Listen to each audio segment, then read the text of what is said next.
Kung gusto niyo po, usapin na lang po natin yung may-ari. Doon po kayo makiusap. Baka ho kayo matulungan, ha? Sige po. Sandali lang po. Ma'am? Ma'am? Dali po, ma'am.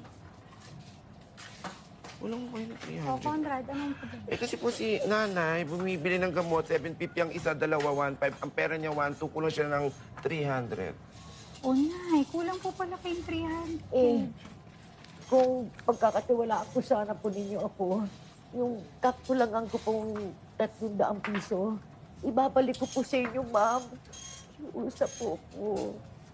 Parang awa na po ninyo. Nay, kulang ho yung pera nyo. Kahit ano pong gawin natin, hindi pa pwede yan. Maawa na po kayo sa aking Apo. Baka napano na po siya. Sige na po, ma'am. Nakikiusap po ako sa Ay, inyo. kita nyo naman ang haba-haba ng pira. Gusto nyo pagbigyan ko kayo, edi pagbibigyan na namin lahat yan, ho. Diyos me naman, ang liit-liit lang nitong drugstore namin. Paano naman ang mangyayari sa amin yan? Kung lahat yan pagbibigyan. Nay, kumpletuhin niyo na lang po yung pera niyo. Andito lang po yung gamot, hindi po ito mawawala dito. Oo, ayan na, itatabi ni Conrad para sa inyo. Nay, subukan niyo lumapit sa DSWD, Nay. Baka matulungan kayo doon. Oh, andito lang po Doon na kami. lang, Nay. Opo, ang haba pa ho. Sige na, Ang dami Nay, pa oh. nag-iintay, Nay. Maawa naman kayo sa Apo ko. Tensya na po, Nay.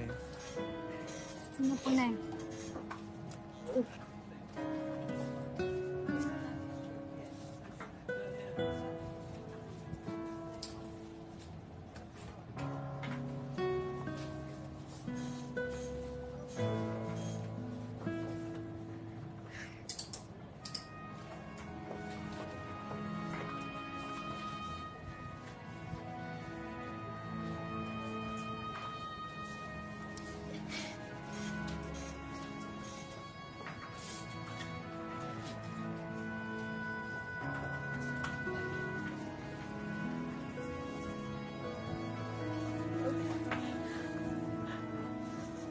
Ale,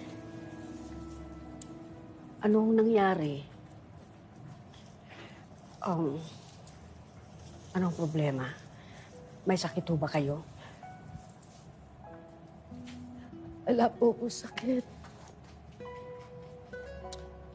Inaalala ko po yung aking apo. Kasi po, hindi ko po nabili yung gamot niya. Kailangan po niya yun.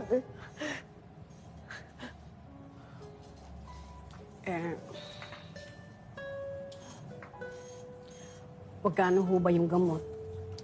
Ano po, ang sabi, 1,500.